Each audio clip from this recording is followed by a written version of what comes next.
You're watching News 3 Now, live at 4. Good afternoon, everybody. Welcome to Live at 4 on this Monday afternoon. Hope you had a good weekend. We're all still basking in that Badger win. Yeah, that was good news, and congratulations to everyone who did the Madison Marathon and the half marathon.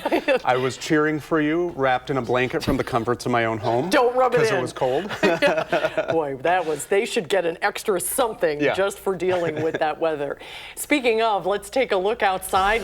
It was sunny today, but woo, is it cold. Yeah, it's that deceptive sunshine, as I call it. It's sunny out there. You think, oh, I'm going to step outside. It's going to feel great. And it's still a bit on the chilly side. But look at this roller coaster temperatures we have behind me. 42 on Tuesday. That's a bit chilly. 49 is normal. And then way above normal by Saturday. We're going to go all the way up into the mid-60s before we have another little tumble. But even this tumble next week, those are temperatures closer to normal. So we've got some warm stuff on the way.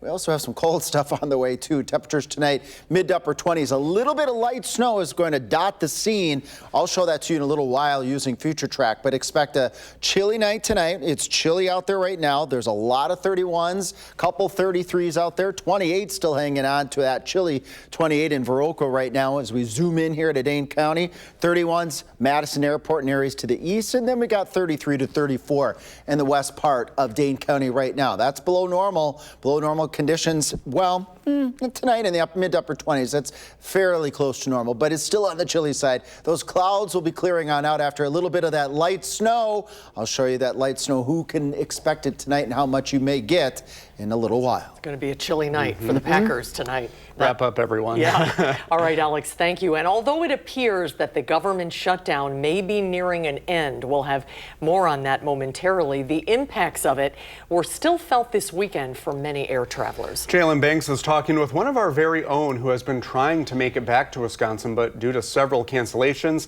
she's been stuck. According to the flight tracking website FlightAware, thousands of flights were impacted over the weekend. To cap off what was a disruptive weekend for air travel, by Sunday evening, more than 2,000 flights had been canceled and more than 8,000 flights were delayed. Of those canceled flights were several First Ward meteorologist Savannah Brito was set to board. Savannah has been on vacation and was set to return back to the Midwest on Sunday. But after 3 canceled flights, she has not been able to return. It's been about 18 hours since I've been stuck in Phoenix with little information, but I'm hoping that my flight tomorrow goes off without a hitch. There's several flights tomorrow that are nonstop, luckily, from Phoenix to Chicago. So I'm hoping I just go to the airport, get through security, and then they're able to get me on whatever flight I can get back on. And the shutdown has impacted flights locally at the Dane County Regional Airport. As of November 7th, all airlines began reducing flights by 10%. This comes from a directive from the FAA, and this has led to 12 cancellations at the airport since the 7th. Another factor that could lead to delays this travel season is weather. Just this past weekend, we saw our first snowfall of the season. However, the airport says it's well prepared for the winter. Tonight at 5, we'll hear from the Dane County Regional Airport on the steps they take to mitigate travel disruptions during the winter. For now, reporting in the newsroom, Jalen Banks, News 3 Now. Thank you, Jalen. And Savannah shares with us that she is scheduled to return tomorrow, so fingers crossed. Yeah, safe travels. Senators worked to finalize a spending bill today that would end the government shutdown. This after 7 Democrats and 1 independent voted with Republicans Sunday night in a breakthrough deal to end the stalemate. The deal does not include an extension of the affordable tax credits, a key demand from Democrats during the shutdown, only a promise of a vote in December. In a social media post, President Trump pushed air traffic controllers to return to work and said he'd recommend a $10,000 bonus for those who don't take time off during the shutdown. The Supreme Court is rejecting a call to overturn the landmark 2015 ruling that legalized same-sex marriage nationwide. The justices turned away an appeal from Kim Davis, the former Kentucky court clerk who refused to issue marriage licenses to same-sex couples after the High Court's 2015 ruling. The court did not explain its reasoning to deny the appeal. The Supreme Court's decision to decline to hear Davis's appeal sets no precedent. If another appeal arrives threatening to undermine or overturn Obergefell, the court will review that appeal from scratch. President Trump has issued pardons to several Wisconsin Republicans involved in the 2020 fake elector scheme, but the move is largely symbolic. The pardons, announced last night, include 7 of Wisconsin's fake electors, along with attorneys Kenneth Chesbrough and former Judge Jim Troupis and Trump aide Mike Roman. President Trump's action has no effect on state-level prosecutions, though. Chesbrough, Troupis, and Roman are all facing felony charges in Wisconsin for their role in planning the fake elector plot. Senator Ron Johnson praised the pardons, calling for State Attorney General Josh Kaul to end what he described as corrupt lawfare. Critics, including Law Forward attorney Jeff Mandel, called the pardons offensive, saying they send a message that undermines democracy. Well, you may have heard Gordon Lightfoot's song, The Wreck of the Edmund Fitzgerald, but on the shores of Lake Superior, it's more than just a song. It's been 50 years since the Edmund Fitzgerald sank, taking all 29 men on board with it. The ship was launched in 1958, and on November 10th, 1975, the freighter sank during a fierce November storm, with the last transmission from the vessel saying, "We're holding our own." At Whitefish Point in Michigan, the Fitzgerald's bell will be rung 30 times, one for each crew member and the 30th for those lost on the Great Lakes. Well, next on Live at 4, the Madison Reading Project is kicking off its book drive. Josh is in the 608 with how you can help. And we look at the wildly different snow totals from around the Midwest over the weekend. And it looks like we won't be seeing more snow anytime soon in our area. That's ahead in the First Warn forecast. Plus, we'll head up to Lambeau Field. That's where our Nash Dara and Jason Wilde tell us about the game tonight against the Philadelphia Eagles.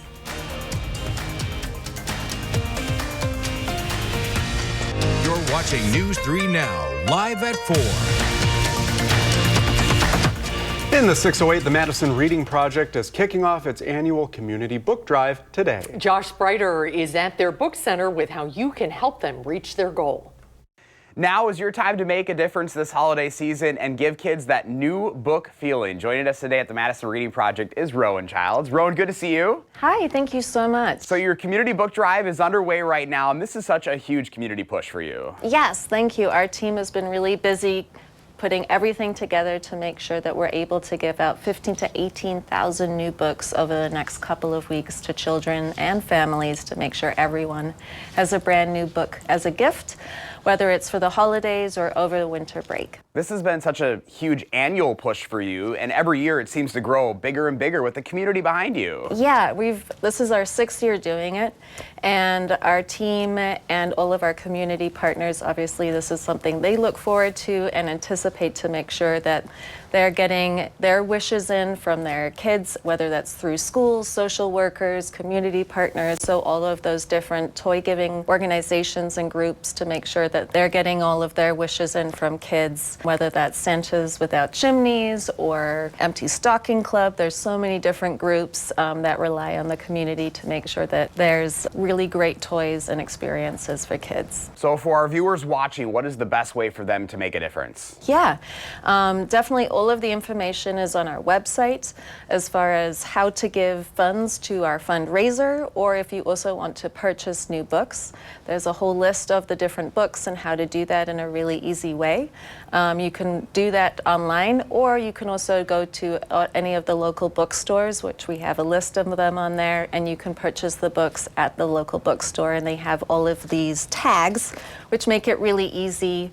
So you can pick a tag, get one of those books at the local bookstore, and you can leave the book right there at the bookstore so that you don't have to figure out where to send it. I know when we're talking thousands of books, it takes a village for you guys to be able to put all that together to get out into the community. Yes, it's a lot of work that we put in ahead of time, lots and lots to make it happen, but we want everyone to participate because it helps us obviously to make sure that we're getting thousands of new books in, but also we want people to be able to participate.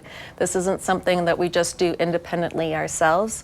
I think when everyone participates, you also are more aware of what's happening in the community, and it also gives everyone a chance to participate, whether you're able to donate one book and it's $9.99, or if you're able to donate $100 or $1,000, that all helps us to to get to the collective goal. All right, well, now's the time to make a difference. Rowan, thank you so much. Appreciate it. Thank you. And if you'd like to learn more about how you can donate, you can go to the story up on channel3000.com. Again, you have until December 10th.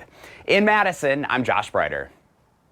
Thank you, Josh and Rowan. We got our first snow of the season over the weekend, but let's take a look at some crazy snow totals around the Midwest. We had just a dusting here in Madison, but in the southeast part of the state, some schools, Racine and Kenosha, actually had their first snow days and delays due to all of the lake effect snow. In Pleasant Prairie, just south of Kenosha, they got 13 inches of snow, and in Kenosha, they averaged around 10 inches. Wow, winter is Impressive, here for yes. them. Well, we may not be seeing that much snow, but Chief Meteorologist Alex Harrington says there could be some snow on tap. A wee bit of snow yet for our wintry blip that we've been experiencing the past couple of days here. Tracking this right now using Future Track. Couple snow showers up towards the Black River Falls area right around 1. And as we head towards 2, it really starts to expand from Black River Falls to Camp Douglas, Dells, Lone Rock, Richland Center, down to Mineral Point, and over towards the Platteville area. It sweeps quickly to the east and southeast, Madison, Watertown, Beaver Dam, and Janesville by the time we get to 4 o'clock in the morning, and then it's out of here by the time we get to 6 o'clock. Winds are going to turn out of the south. That's another part of our weather story here, as south winds usually bring warmer temperatures, just not necessarily tonight. Dusting at most. So if you got a broom, well, you'll be just fine for tomorrow morning just to dust off the steps in the sidewalk with that dusting of snow expected tonight. Not expecting significant accumulations. Temperatures tonight will do 25 in Madison, 26 in Watertown. A little bit cooler for Madison area south and east. It'll take a little bit longer for those clouds to fill in. Where the clouds fill in sooner up towards the north and west, towards La Crosse, they're going to stay in the upper 20s to right around 30 as those clouds hold in a little bit of that warmth out there, if you want to call that warm, for this time of year. Packers game, if you're still heading up to Lambeau Field, you got limited time here. 32 degrees at kickoff, 30 at halftime, 28 at the end of the game. So a chilly, chilly evening for not just Lambeau Field and the Packers forecast, but all of Wisconsin, all of southern Wisconsin. You need to dress warmly if you got to get the dog out for a walk tonight. And we'll do 42 for high on Tuesday, mid to upper 40s, breezy conditions. It's those south winds that are going to be starting to warm up our temperatures, warming as high as 64 degrees. That's not a misprint. 64 as we head towards the upcoming weekend on Saturday before we plummet a little bit here. But the plummet in the 40s, mid 40s, that's normal for this time of year. Take a look at the full 10-day here on Veterans Day. Just that tiny chance of a couple flurries. And then the temperatures soar, getting into the upper 50s to the low 60s by Saturday, mid 40s as we head out into next week. Speaking of that snow, this is one of my favorite pictures. Now, we had a lot of pictures sent to us with the snow, but look at this from Middleton Mark.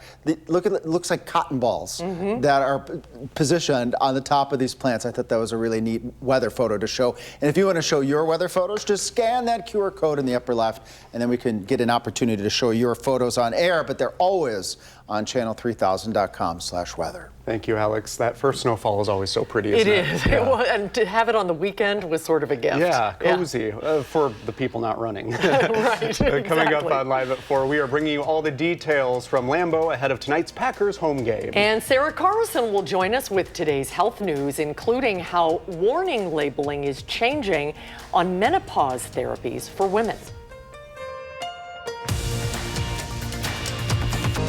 You're watching News 3 Now, live at 4, moving forward. Some big gains on Wall Street today with the big three on news of a potential end to the government shutdown. The Dow closed up 381 points. The Nasdaq gained 2.25% with 522 points, and the S&P 500 picked up 103. Well, it is game day in Green Bay. The Packers are playing the defending Super Bowl champions, the Philadelphia Eagles. So if the Packers win here, they could be pushed as high as the 2nd seed. Nash Dara joins us now live from Lambeau ahead of the game on a chilly night. Hey, Nash.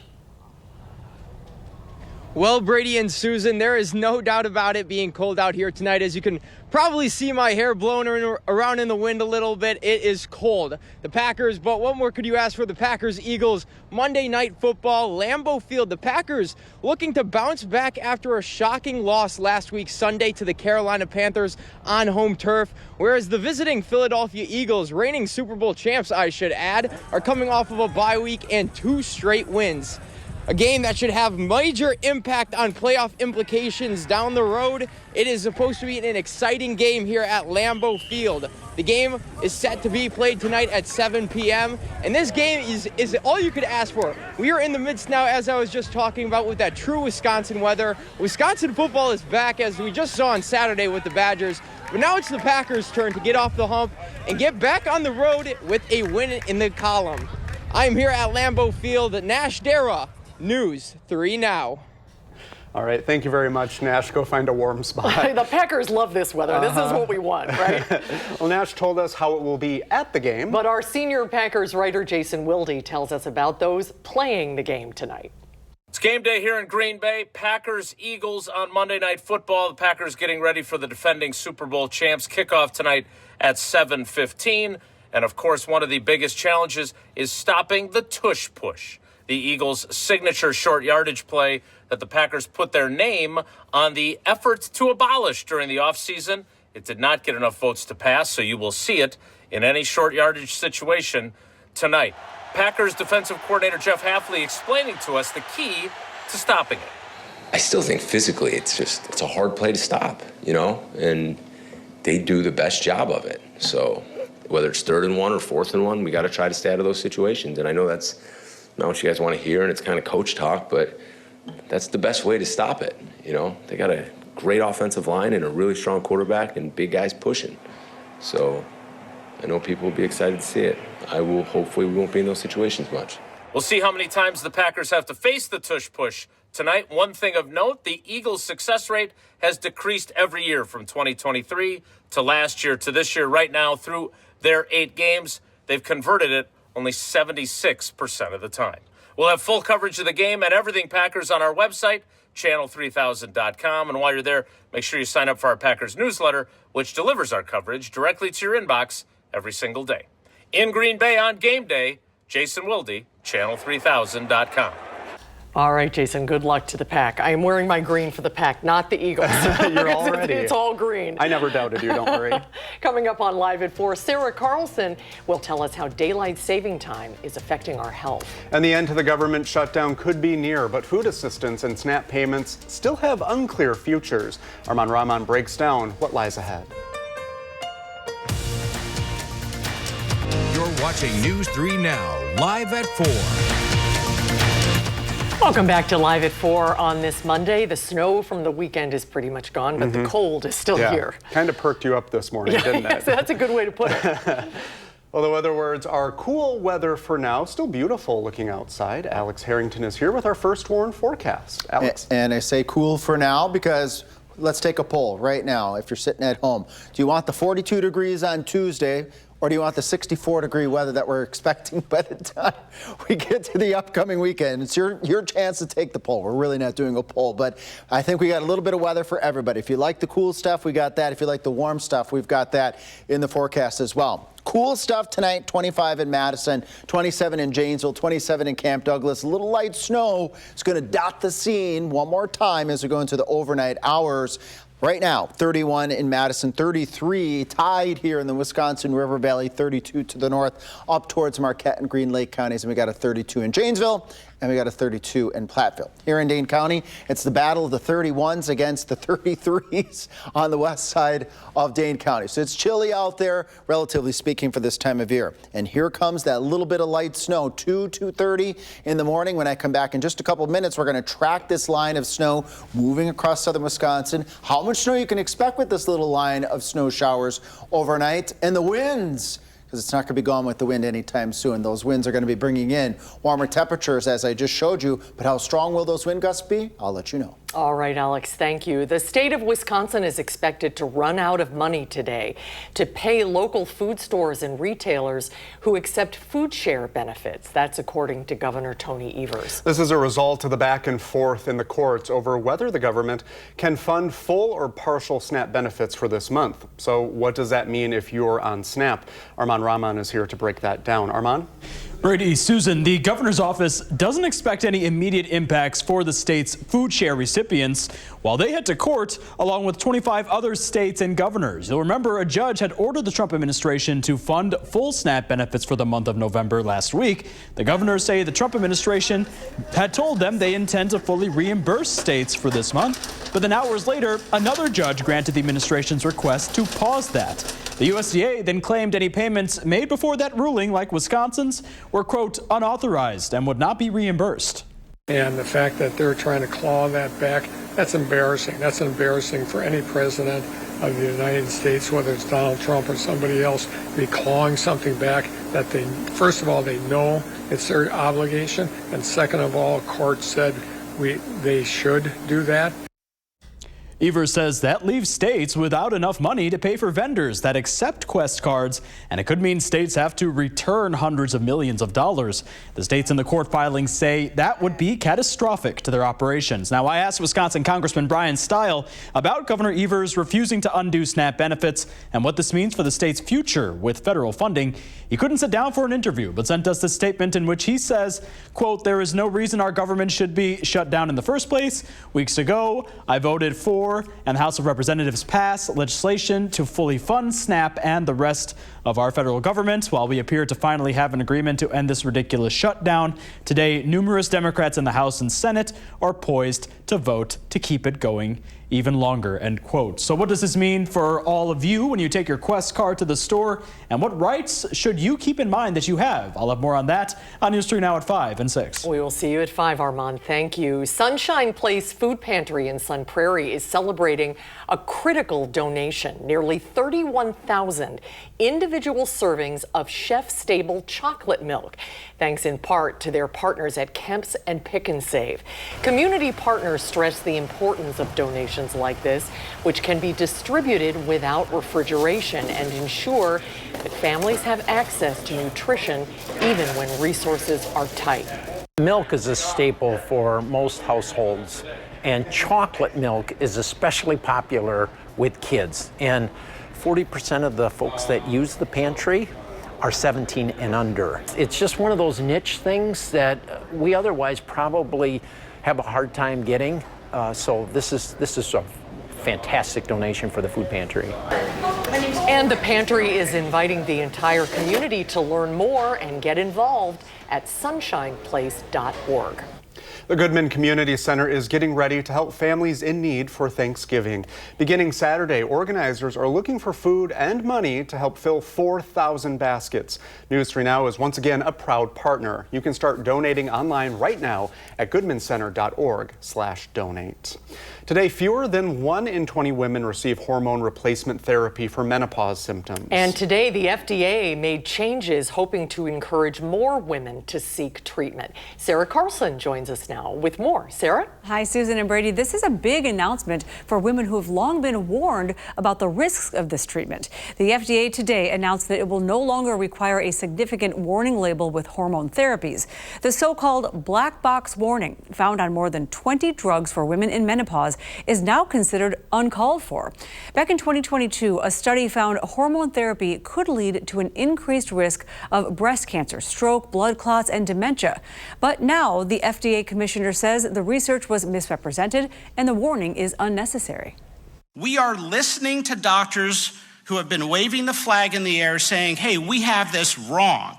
We are listening to women who have been challenging the paternalism of medicine. However, some medical experts are criticizing the FDA right now for not being transparent in the process and also for not convening an independent panel to look at the issue. So the FDA says hormone therapy still carries significant risks for some women. So please talk to your doctors about all of the different treatment options out there. Well, if you're bummed by how dark it is by this time of day already, probably right now, it turns out it could also be bad for your physical health. We've talked about this one a long time, but this is a new analysis by Stanford scientists. Changing clocks twice a year disrupts our circadian rhythms. We already know that, but leading to higher rates of stroke and obesity. In the spring, the loss of an hour of sleep has been linked to more heart attacks and fatal traffic accidents in those following days. We've always known that. But this study finds either permanent standard time or permanent daylight saving would be better than our back and forth. The researchers estimate that permanent standard time would prevent some 300,000 cases of stroke every year and result in 2.6 million people fewer having obesity. Permanent daylight saving time would also achieve about 2/3 of the same effect. So basically, let's stop going back and forth. And what's interesting is organizations like the American Academy of Sleep Medicine, National Sleep Foundation, the American Medical Association, they always endure year-round to keep it the same. But since 2018 as well, a bill proposing keeping it the same way has been, put out there, never passed. It never passes. Every single year. So basically, the research continues and the debate will continue. It's interesting how just when it's dark out too, you feel less motivated anyway. Like the couch is calling. Oh yeah. You have snacks at home. Oh, absolutely. Oh yeah. It kind of drains your energy, and that's one reason why I put my lights up for the holidays so much sooner, just because any kind of light feels like it helps. And frankly, it helps your mood. Yeah. Right? Yeah. There's something nice to come home to when it's dark at 4 or whenever you go home. Exactly. Yeah, no, it's really interesting. I don't know, maybe one of these years. I'd be interested to know what the argument is on the other side about why to keep the status quo. There's a lot of it. A lot more to look at. Yeah. All right, Sarah, thank you. Sure. Well, next on Live at 4, the season of giving is here. We're talking with UW Health's Shyla Mergain about how giving is good for others and yourself. And Will Loper has what movies hit it big at the box office this weekend, and he'll have his reviews and his recommendations when we come back. Then we had our first taste of winter this weekend. Ahead in the first warn forecast, Alex shows us if that's what we can expect or if Wisconsin weather will keep changing its mind. And Sesame Street, this is hard to believe, is turning 56. They haven't aged a day, have they, Bert and Ernie? We'll have a look at how one show has had such a profound impact on our country and around the world. You're watching News 3 Now, live at 4. It was a good weekend at the box office for the latest movie in the Predator series. And two new films starring A-list actresses Jennifer Lawrence and Sydney Sweeney are in theaters now. Are they worth seeing? Film critic Will Loper has the weekend roundup.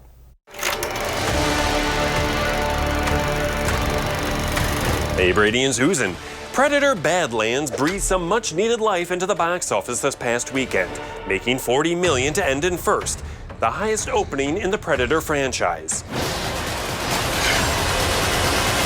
Also new in theaters is the drama Die My Love, opening to 8th with a respectable $2.8 million. But is it worth seeing?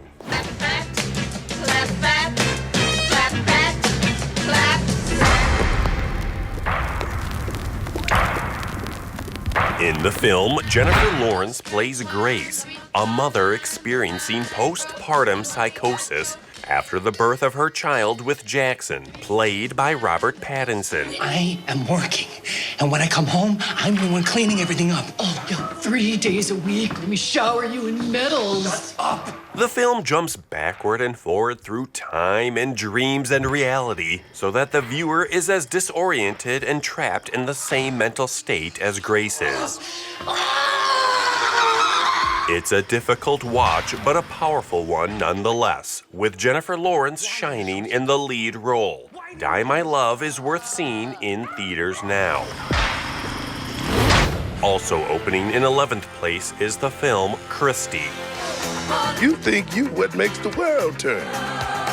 But one day you're gonna wake up and realize that it turns just fine without you.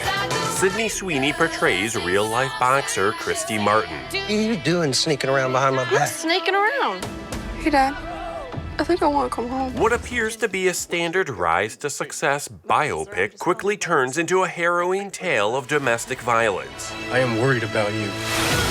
Much like Die My Love, Christie is a brutal watch, shining a light on an important issue. And although the execution is more straightforward, it's still a worthwhile watch. For Live at 4, I'm Will Loper. Those all look pretty interesting. They all look very good. Heavy, though. Yeah, you have to be in the right frame of mind to go see, especially that Die My Love movie. Exactly. Yeah. I'm looking forward to it, though. Coming up on Live at 4, UW Health, Dr. Shyla Murgain joins us in the studio. We're talking about the spirit of giving and how acts of kindness can be good for your health. We'll be right back. Well, we didn't have to go far to give the weather satellite a spin today. This is Racine right here in Wisconsin. You can see the snow is sticking there. A few cars even got stuck. The temperatures, like us, hovering right around freezing, partly clear and windy. They got 6 inches of snow this weekend. Looks pretty, though. Yeah. Well, the upcoming holidays can often bring stress. The true magic of the season is in the act of giving. Giving is not just good for others, it's actually very good for you, too. Research shows it can boost your health and well-being. Yeah, UW Health's distinguished psychologist, Shyla Murgain, is here with more. Hello, welcome back. Hi, Shyla. Thanks Good for to see having you. me. Yeah, so this time of year, I think people are always looking for a way to kind of pay it forward, be kind to others, and that has a benefit for yourself too, huh? There's so much need this time of year. So many people are worried about grocery bills, how do I buy gifts for my kids, or even travel delays. And I think about this month putting the thanks back in Thanksgiving, remembering some of the true meaning of the season. And I think one of the best things we can do is give of our time, energy, and just find a cause that we want to give to and give back. Even when you feel just totally overwhelmed by everything, just a little tiny random act of kindness for someone can totally change their day. And then that makes you feel good yourself too. Absolutely. You don't have to do something big, I guess is what I'm getting at. No, and we often hesitate from that because we underestimate the impact it has. It actually means a lot more to the other person, and it helps you. Research shows if you're given $100 and you spend it on yourself, yeah, you're happy for maybe a day or two, but if you spend that $100 on others, you're happier, and that happiness, that boost in happiness lasts up to a month. So it's good for our overall physical health and mental health. And you can make it fun too. I know of a lot of people who they volunteer together, friends, family, and it just kind of becomes like a shared experience too. Absolutely. This holiday season, think about giving your time to a worthy cause. Maybe a food bank, maybe an animal shelter, maybe a cause in need.